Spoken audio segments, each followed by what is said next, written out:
Hello guys, bienvenue sur Babsy Goes Vintage, votre chaîne de référence pour le luxe de seconde main et vintage. Si vous aimez ce genre de vidéos, si vous voulez en apprendre plus, n'oubliez pas de vous abonner à ma chaîne parce que je suis sûre que vous ne voulez pas rater mes prochaines vidéos. J'espère que vous allez bien, que vous vous portez bien, en bonne santé et tout, vous êtes motivés. Moi, je suis un peu fatiguée, c'est la fin de semaine, mais sinon ça va. Ça va, je suis avec vous, je suis hyper contente. Aujourd'hui, on va faire une petite vidéo rapide. Je vais faire surtout un petit reveal avec vous parce que je viens d'unboxer la vidéo sur la chaîne anglaise. Et du coup, voilà, je me suis déjà débarrassée des cartons. Donc, aujourd'hui, petit reveal unboxing du jour, ça sera du Chanel. Hein, vous me connaissez bien. Vous savez que c'est une marque que je collectionne depuis des années. C'est une marque que j'aime beaucoup. Je sais que je vous dois une vidéo de ma collection. C'est pour ça aussi que j'essaie de me dépêcher avec les unboxings. Oh putain, il y a un truc à glisser. Je crois que c'est un fantôme. C'est bon? T'as fini? Bref.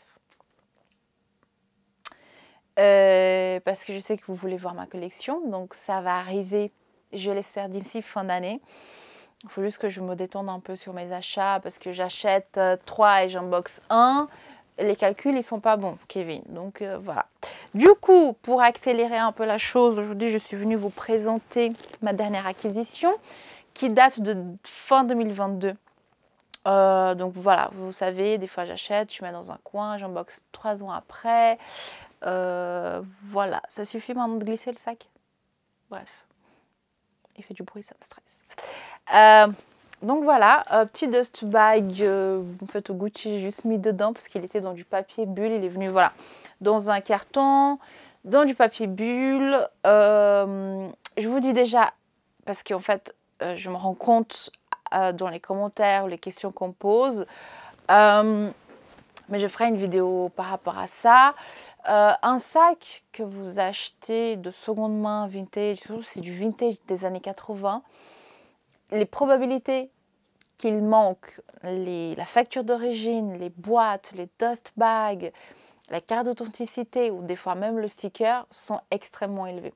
Moi, je suis la première à perdre ce genre de choses. Je suis nulle. Même si je vais en magasin, que j'achète le ticket de caisse, je le fourre, je ne sais pas où et je pomme. Donc, bref. Est-ce que du coup, pour en arriver à ma conclusion, que ce n'est pas parce que vous achetez un sac de luxe qui n'a pas de facture ou la boîte d'origine ou de ce bag, ça ne veut pas dire que votre sac est faux. De la même façon, si vous achetez un sac avec des factures, la carte d'authenticité, la boîte et tout, ne veut pas garantir que votre sac est vrai. Il y a des faux sacs et le meilleur endroit pour voir ce genre de choses, c'est sur Vinted. Les faux sur Vinted, ils ont tout. Ils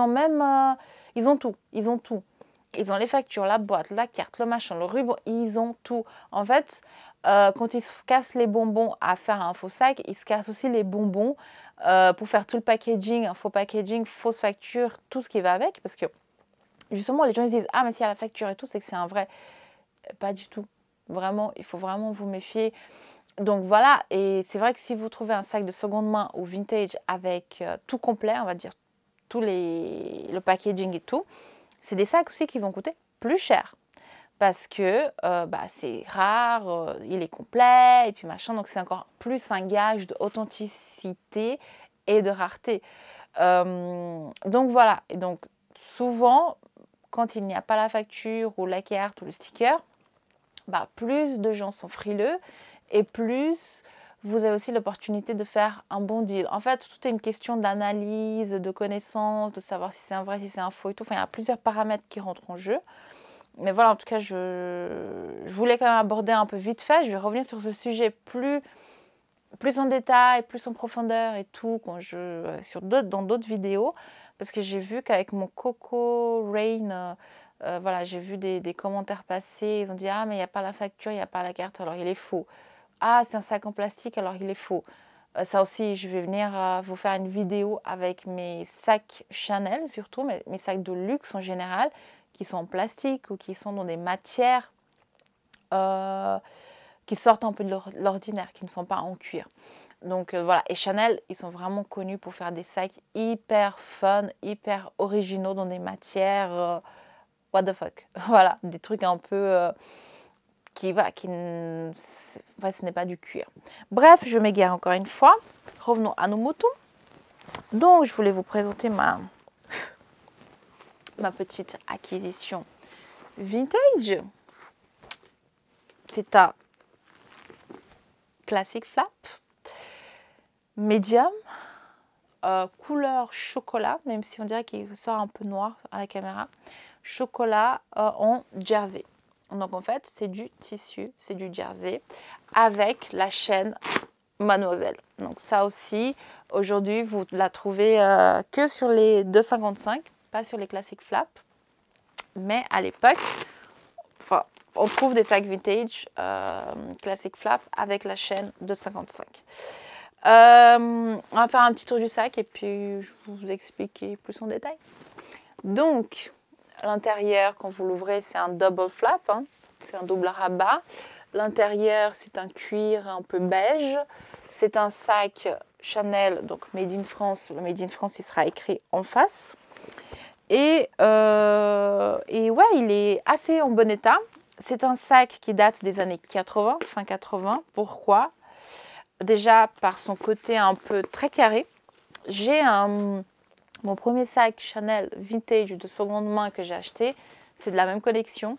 Sauf que c'est du cuir en fait, et il a un peu ce côté carré, et surtout en fait, si vous voyez le turn lock, il est plat, donc il est vraiment, vous voyez, un peu plus large, un peu plat, et puis ce truc là, vraiment, il est un peu pointu. Sur les sacs d'aujourd'hui, ça tombe bien, j'en ai sous la main. Alors, on va voir en fait, donc là, je vous montre. Et là, vous voyez que c'est beaucoup plus rond, beaucoup plus... Et ça, c'est un sac vintage aussi, hein, mais années 90. Et voilà, c'est différent. Moi, j'aime bien les classiques flap fin 80. Je trouve qu'ils sont un peu plus grands, un peu plus spacieux. Je me rends compte avec mon noir. Je l'ai pas porté depuis très longtemps, mais j'ai l'impression que je peux mettre plus de choses dedans. Les côtés, en fait, pas sur celui-là parce qu'il est en jersey, donc il est un peu construit pareil partout. Mais sur mon cuir, ici, le cuir, il est beaucoup plus soft, beaucoup plus doux, enfin plus mou. Et du coup, j'ai l'impression que j'arrive à mettre plus de choses dedans, donc ça, c'est cool. Et en général, voilà, j'aime bien les sacs Chanel en jersey. C'est mon troisième en jersey. J'ai un rouge et j'ai aussi un beige. Et voilà, je trouve que c'est des sacs vraiment stylés. Non, c'est vraiment des sacs cool.